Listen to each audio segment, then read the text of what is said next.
د ولسمشر د لوړې مراسم ځنډېدلې دي. اشرف غني نن په ار کې د دوهم ځل لپاره د هیواد د ولسمشر په توګه لوړه ترسره کوي. د لوړې مراسمو ته ځانګړي ترتیبات نیول شوي چې پکې د بهرنیو هیوادونو سفیران او نور غوښتل شوي میلمانه هم ګډون کوي. د افغانستان ملي ټلویزیون وایي د تحلیف مراسم د څو ساعتو لپاره ځنډېدلي دي، خو دا چې علت یې څه دی په دې اړه څه نه دي ویل شوي. په ار کې موجوده د مشال راډیو خبریال وایي دوی د بیلابیلو سرچینو ورته ویلي چې د اشرف غني د لوړې مراسم به نن خامخا ترسره کیږي.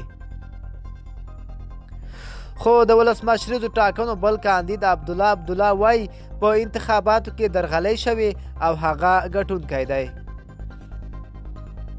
نوموړي اعلان کړی چې نن به هغه هم د ولسمشر په حیث لوړه کوي، خو د هغه د ټاکنیز ټیم ویان فریدون خوزون نن مشال راډیو ته وویل د امریکایي چارواکو په غوښتنه توافق همداسې شوی چې د دواړو طرفونو د تحلیف مراسم وځنډېږي.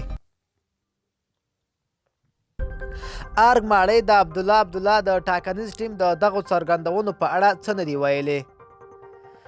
د افغان ولسمشر د لوړې په مراسمو کې د پښتونخوا ملت پاله مشران هم دعوت شوي دي.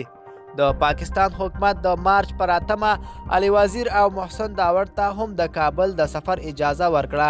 هغوی تېره ورځ د اسلام آباد د هوایي ډګر چارواکو کابل له سفره ګرځولي وو، خو نوموړي اوس په لاره دي او قریب دي چې کابل ته ورسیږي.